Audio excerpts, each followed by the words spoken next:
Comment un pays assis sur l'une des plus vastes réserves d'or au monde a-t-il transformé des milliards volés en milliards retrouvés? Et cela en seulement 4 mois?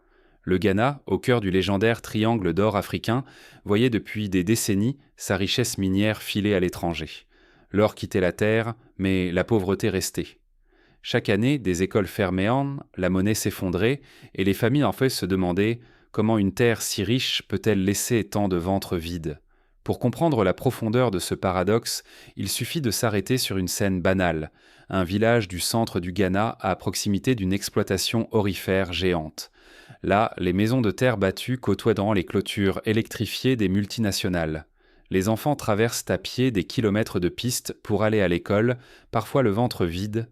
Le soir, les lampadaires publics restent éteints, faute de budget pour payer l'électricité.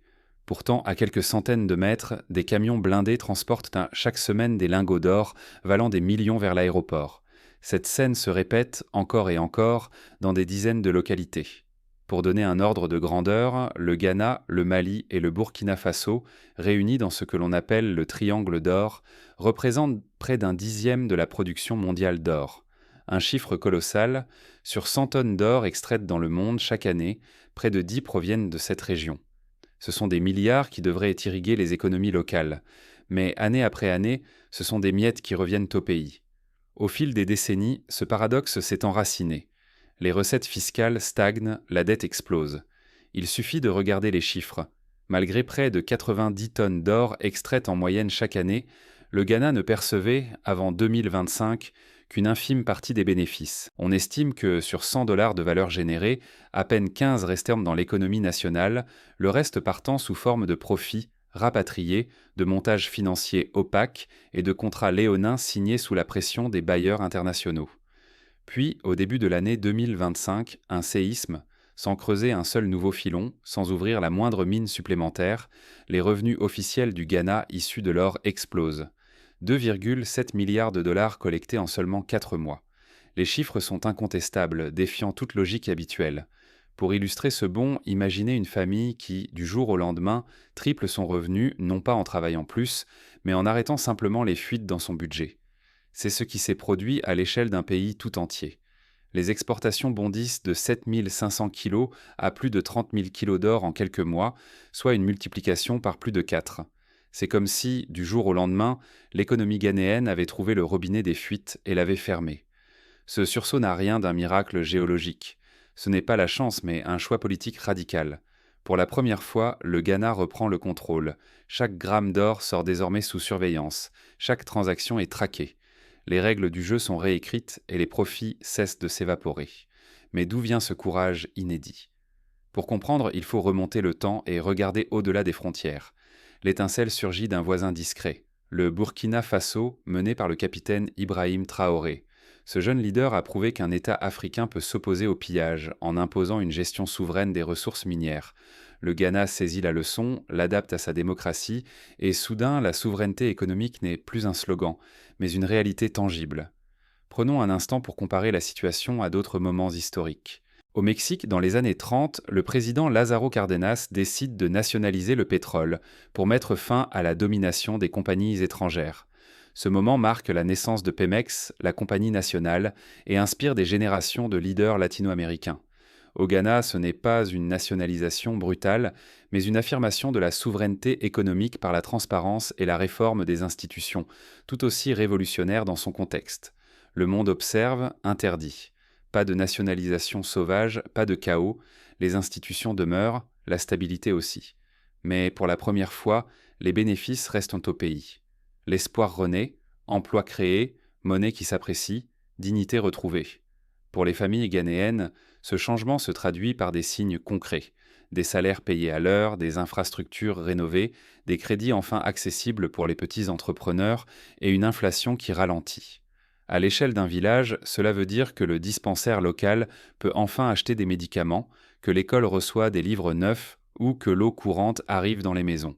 Pourtant, la transformation reste fragile. Si la stratégie échoue ou se heurte à l'incompréhension, le Ghana pourrait tout perdre.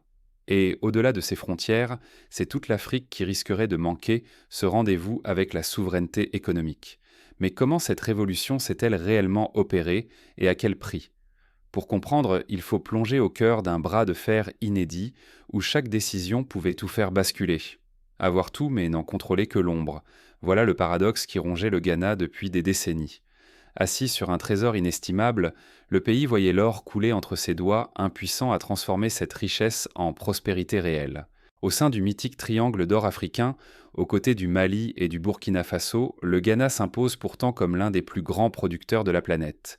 Il extrait à lui seul près d'un dixième de l'or mondial. Mais chaque année, ce sont des milliards de dollars qui s'évaporent, laissant à peine de quoi nourrir l'économie et les familles ghanéennes. Prenons un exemple concret pour illustrer cela. Une mine à ciel ouvert, opérée par une compagnie canadienne, extrait chaque mois l'équivalent de 100 millions de dollars en or. Sur cette somme, après impôts, taxes et redevances, à peine 15 millions restent dans les caisses de l'État. Le reste via des mécanismes de prix de transfert, de facturation douteuse et d'optimisation fiscale prend le chemin des paradis fiscaux. C'est un schéma observé dans de nombreux pays africains riches en ressources, comme en République démocratique du Congo avec le cobalt ou au Nigeria avec le pétrole. Le scénario est immuable. Sur le papier, l'or appartient au Ghana, mais dans les faits, ce sont les multinationales étrangères qui mènent la danse. Compagnies canadiennes, britanniques, sud-africaines, australiennes, elles contrôlent les mines, imposent leurs prix et siphonnent l'essentiel des bénéfices. Le Ghana, relégué au statut de simple gardien de son propre sous-sol, reste exclu des véritables négociations où se décide la répartition des richesses. Les flux financiers échappent à tout contrôle. Des milliards de recettes disparaissent chaque année dans un jeu de dupes. Les taxes collectées sont dérisoires, les volumes exportés sciemment sous-estimés, et toute une machinerie légale permet de blanchir les profits avant de les dissimuler dans des paradis fiscaux. Même les efforts de l'État pour surveiller la filière se heurtent à un mur. Les chiffres officiels ne reflètent qu'une fraction de la réalité. Pour mieux comprendre ce mécanisme, imaginons un schéma typique. L'or extrait est vendu à une filiale basée dans un pays à faible fiscalité, qui le revend ensuite au prix du marché à des acheteurs à Dubaï ou à Londres. Ainsi, la plus-value réelle échappe au pays producteur. Ce prix de transfert est au cœur du pillage silencieux, non seulement au Ghana, mais aussi en Zambie pour le cuivre ou au Mozambique pour le gaz. Derrière ces données, une autre réalité se dessine. Des réseaux de contrebande parfaitement huilés. Le trajet préféré des trafiquants relie le Ghana au Togo, puis à Dubaï, capitale mondiale de l'or informel, où la traçabilité s'évapore dès l'entrée dans les bijouteries.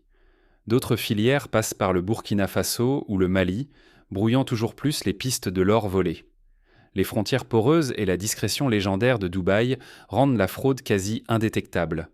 Pour donner un exemple précis, en 2023, une enquête menée par un consortium de journalistes a révélé qu'entre 10 et 15 tonnes d'or ghanéen quittaient chaque année le pays clandestinement, soit une perte fiscale de centaines de millions de dollars.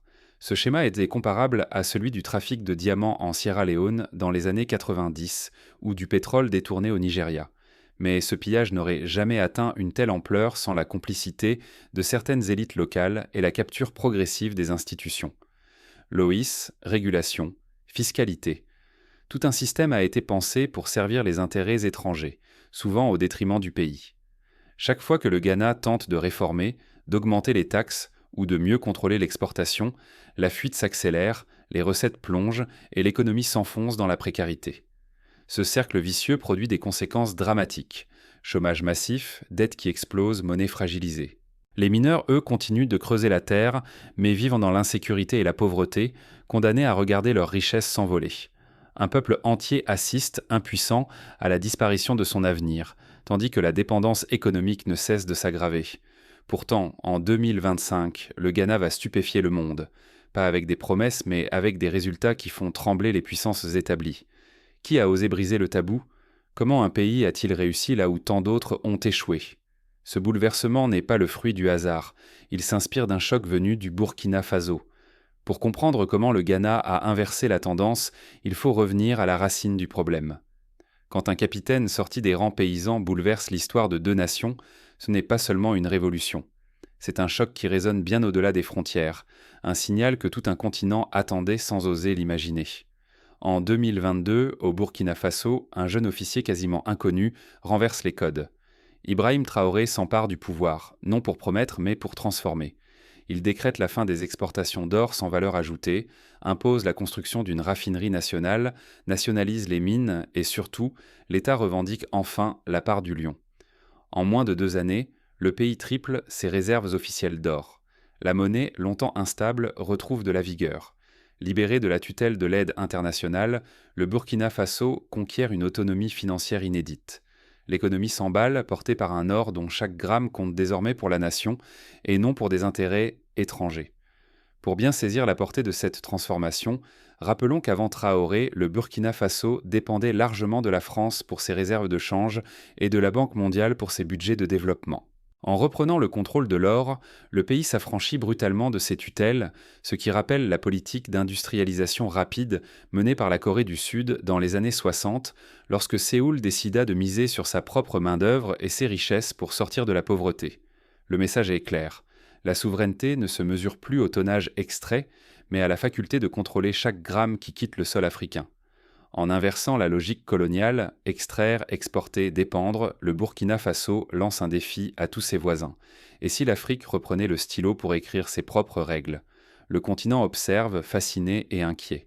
Le Ghana, surtout, hésite. Démocratie respectée, il craint d'imiter la méthode musclée d'une junte. Mais l'urgence s'impose. Continuer à laisser filer l'or sans contrôle signifie retomber dans la spirale de la dette et du manque d'emploi. La solution ne viendra pas de l'idéologie, mais du pragmatisme. Accra tranche, il faut tenter l'expérience, mais sans sacrifier ses institutions. Si le Ghana échoue, il risque l'isolement diplomatique, la fuite des capitaux, peut-être même une tempête politique. Mais s'il réussit, c'est toute l'Afrique qui s'ouvre une nouvelle voie vers la souveraineté économique, sans coup d'État ni rupture avec la démocratie. Le Ghana opte pour l'audace. Il invente Goldbod, écarte les intermédiaires étrangers et provoque une secousse dans l'industrie aurifère mondiale.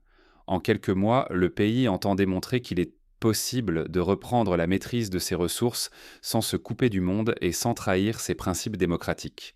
Mais la réussite ghanéenne ne tient pas seulement à une décision politique. Elle repose sur une équation fragile où chaque acteur joue sa survie. En seulement 4 mois, le Ghana inverse le cours de son histoire. L'or ne s'évapore plus. Il irrigue enfin l'économie nationale, transformant le pays à une vitesse inédite. Tout commence par une rupture audacieuse. Au tout début de l'année 2025, le Ghana fonde le Conseil de l'or, baptisé Goldbod. Ce nouvel organisme détient le monopole absolu. Il achète et exporte chaque gramme d'or extrait sur le territoire, qu'il vienne des grandes compagnies ou de milliers de petits sites artisanaux. Cette fois, les règles changent brutalement. Tous les opérateurs étrangers sont exclus du marché intérieur, sans aucune exception. Seules les sociétés et coopératives ghanéennes, dûment accréditées, peuvent désormais vendre leur production. L'or du Ghana appartient enfin au Ghana. Pour faire respecter cette souveraineté, l'État déploie une task force spéciale anti-contrebande. Sa force, la technologie. Caméras intelligentes, scanners portatifs, traçage par géolocalisation. Toute tentative d'exportation illégale devient risquée, d'autant que des primes financières récompensent chaque dénonciation menant à une saisie. Désormais, chaque gramme perdu coûte cher aux fraudeurs. Pour mieux comprendre l'impact de cette mesure, rappelons qu'avant Goldbod, il suffisait d'un pot de vin ou d'un faux document pour faire passer de l'or clandestinement à la frontière. Après la réforme, même les petits trafiquants hésitent. La surveillance est partout et les conséquences sont immédiates. On assiste alors à une chute spectaculaire des volumes d'or saisis à la frontière, signe que la filière officielle reprend la main. Mais l'ambition va plus loin. Dès 2026, un système national de traçabilité sur blockchain sera instauré. Objectif, garantir l'origine certifiée de chaque lingot et de chaque gramme, selon les normes internationales les plus strictes. Le Ghana se positionne sur le segment premium de l'or mondial. Ce choix de la blockchain n'est pas anodin. Il s'inspire des expériences menées dans l'industrie du diamant au Botswana, où la traçabilité a permis d'augmenter la part des bénéfices nationaux et de rassurer les acheteurs internationaux sur l'origine éthique des pierres. En associant chaque lingot à une carte d'identité numérique, le Ghana rassure les investisseurs, limite la corruption et coupe l'herbe sous le pied aux trafiquants. En parallèle, le raffinage local devient la règle. Un laboratoire d'analyse certifié ISO contrôle chaque lot. Exit l'exportation brute sans valeur ajoutée. Désormais, le Ghana expédie des lingots raffinés, labellisés, prêts à conquérir les marchés d'Europe, d'Asie et du Moyen-Orient. À titre de comparaison, c'est le même virage que la Côte d'Ivoire a entrepris avec le cacao. En développant des usines de transformation sur place, le pays capte plus de valeur ajoutée et crée plus d'emplois. Pour l'or, le raffinage local veut dire plus de techniciens, plus d'ingénieurs et une montée en compétences dans des métiers à haute valeur. En 4 mois, les résultats dépassent tout ce qui était imaginé. Les exportations bondissent de 7 500 kg à plus de 30 000 kg d'or. Les recettes publiques sont multipliées par 3. Les réserves d'or de la Banque centrale gonflent, la monnaie nationale se redresse après des années de tempête. Pour illustrer la différence, imaginez un hôpital régional qui, faute de budget, devait repousser l'achat d'équipements médicaux essentiels. Grâce à la hausse soudaine des recettes, il peut désormais s'équiper en scanner, embaucher des infirmiers et même ouvrir une nouvelle aile. Ces améliorations ne sont plus un rêve, mais une réalité tangible pour des milliers de familles. Mais la vraie révolution est ailleurs. Pour la première fois, les petits mineurs, longtemps considérés comme incontrôlables et marginaux, deviennent le moteur du secteur. Leur production, désormais collectée officiellement, dépasse même en valeur celle des géants industriels. Inclusion historique, création de dizaines de milliers d'emplois, prospérité retrouvée jusque dans les villages oubliés. Prenons le cas d'Ama, une jeune femme issue d'une coopérative minière artisanale du nord du pays. Avant la réforme, elle devait vendre son or à des intermédiaires sans scrupules, souvent à un prix inférieur au marché, et prenait des risques énormes pour transporter sa production. Aujourd'hui, elle peut vendre directement à Goldbod, bénéficie d'un prix garanti, d'une protection sociale, et sa coopérative reçoit des formations pour améliorer la sécurité et la productivité. Ce succès spectaculaire confirme la solidité du modèle ghanéen, mais il provoque colère et jalousie. Les grands perdants, négociants étrangers, maisons de trading, intérêts offshore, lancent des campagnes médiatiques agressives. Certains États partenaires menacent de rétorsion commerciale ou diplomatique. Le Ghana tient bon. Pour la première fois, la souveraineté économique s'impose, sans violence ni isolement. Mais l'histoire ne s'arrête pas là. Ce bouleversement ghanéen inspire déjà d'autres pays africains prêts à secouer l'ordre établi. Et si le Ghana n'était que le premier domino, et si, derrière cette décision historique, se préparait une onde de choc capable de bouleverser tout le continent? Aujourd'hui, à Bamako, Niamey, Dodoma ou Harare, les ministères scrutent chaque détail du modèle ghanéen, baptisé Goldbod, pour le façonner à leur réalité. Le Mali, le Niger, la Tanzanie et le Zimbabwe conduisent des consultations discrètes, décidées à ne plus laisser partir leurs richesses à l'étranger. Pour la première fois, des institutions panafricaines comme la Banque africaine de développement ne se contentent plus de suivre l'actualité. Elles saluent le succès du Ghana et proposent donc d'étendre ce schéma à l'échelle régionale.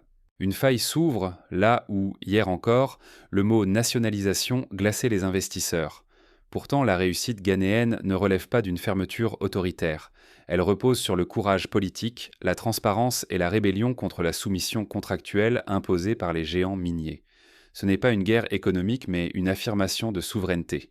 Résultat, la coopération sud-sud s'accélère. Désormais, il ne s'agit plus seulement d'extraire de l'or, mais de le transformer localement et de bâtir de nouveaux circuits de valeur entre pays africains. Ce tournant inquiète certaines multinationales minières et plusieurs chancelleries occidentales qui dénoncent un nationalisme des ressources prétendument dangereux. Mais la réalité c'est plus subtil. L'investissement international n'est pas rejeté, il est désormais soumis à l'intérêt national et à la transparence. Il ne s'agit plus de tendre la main, mais de négocier d'égal à égal. Pour ces États, la question n'est plus « peut-on s'affranchir ?», mais qui aura le courage de suivre. Le Ghana vient peut-être d'enclencher une réaction en chaîne.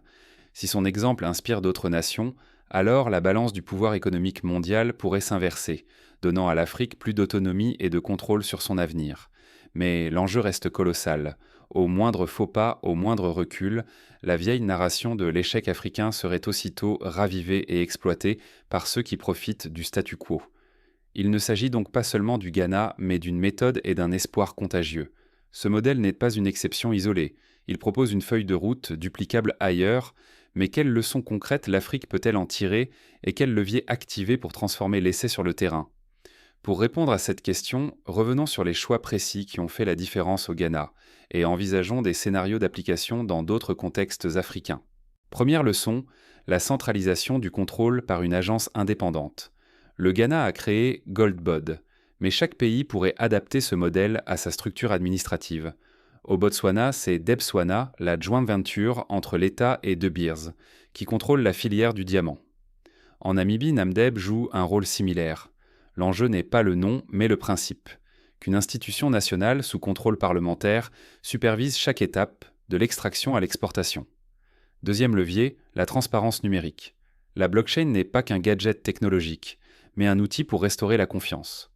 Au Libéria, la traçabilité du bois a permis de réduire la déforestation illégale. Au Ghana, elle coupe les circuits de corruption dans la filière or.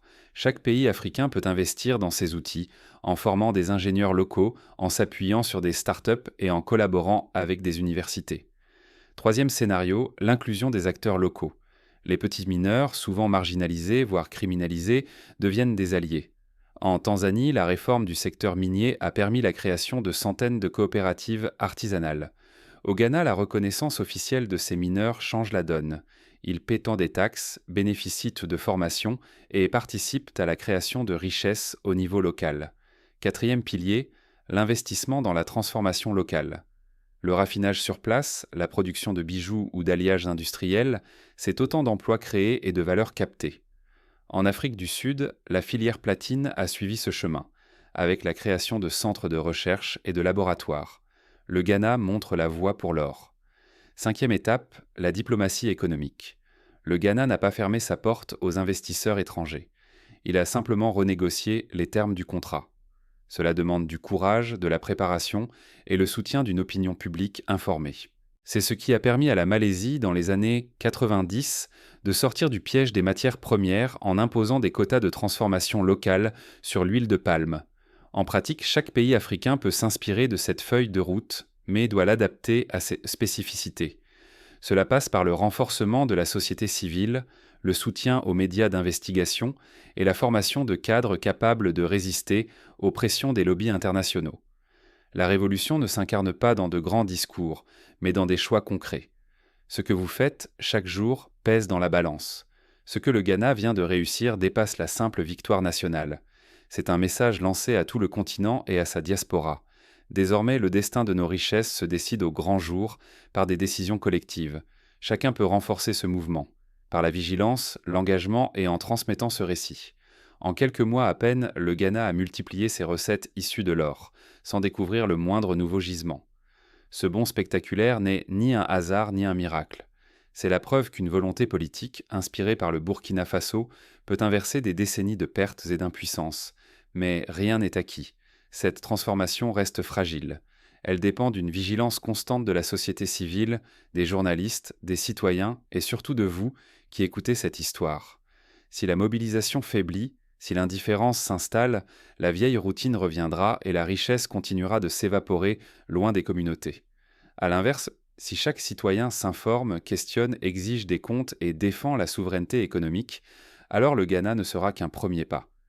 Chaque partage, chaque conversation, chaque interrogation alimente l'élan collectif. Ce combat franchit les frontières du Ghana. Il concerne le Mali, le Burkina Faso, la Côte d'Ivoire, le Sénégal et bien d'autres encore. Il rassemble tous ceux qui refusent de voir partir les ressources africaines sans bénéfices locaux, et ceux qui rêvent d'une Afrique prospère, indépendante et source d'espoir pour sa jeunesse. Prenons l'exemple du Botswana, qui a su imposer à De Beers de rapatrier une partie de la taille des diamants dans le pays, créant ainsi des milliers d'emplois et une classe moyenne émergente. Ou encore celui de la Malaisie, qui a construit des filières entières autour du caoutchouc et de l'huile de palme. L'Afrique a toutes les cartes en main pour bâtir ses propres modèles, en s'inspirant, adaptant et innovant. Saluer le courage de celles et ceux qui, au Ghana et ailleurs, ont dit non à la résignation, c'est aussi reconnaître que l'Afrique n'est pas condamnée à la dépendance. Mais ce n'est qu'un commencement. L'histoire ne s'écrit pas dans les bureaux, mais dans l'action de millions de citoyens. Ce sont vos décisions, ajoutées les unes aux autres, qui changent la trajectoire d'un continent. Alors, engagez-vous. Informez-vous, soutenez les médias courageux, participez au débat, interpellez vos représentants. Vous êtes le maillon essentiel de cette chaîne de transformation. Sans votre vigilance, la métamorphose du Ghana pourrait n'être qu'une parenthèse. Avec vous, elle devient un modèle contagieux, une étincelle qui peut embraser tout le continent. La souveraineté ne se reçoit pas, elle se conquiert. Ce n'est pas le Ghana seul qui a changé les règles, mais le choix collectif d'un peuple décidé à ne plus rester spectateur. Ce choix, chaque Africain et chaque ami de l'Afrique peut le faire sien, dès aujourd'hui. Car la prochaine révolution ne portera pas de drapeau. Elle vivra dans les gestes de chacun, dans le refus de laisser l'avenir s'écrire sans vous. Elle se traduira par de petits actes: acheter local, consommer responsable, soutenir l'éducation, défendre la justice, qui répétés des milliers de fois changent la face d'une nation. Rappelez-vous, il n'y a pas de fatalité. L'histoire du Ghana nous enseigne que les chaînes de la dépendance peuvent être brisées, non pas en un jour, mais par la somme des volontés, des innovations, des résistances et des rêves. La souveraineté économique commence par une question. Et si c'était possible, le Ghana a répondu. Au reste du continent, d'écrire la suite.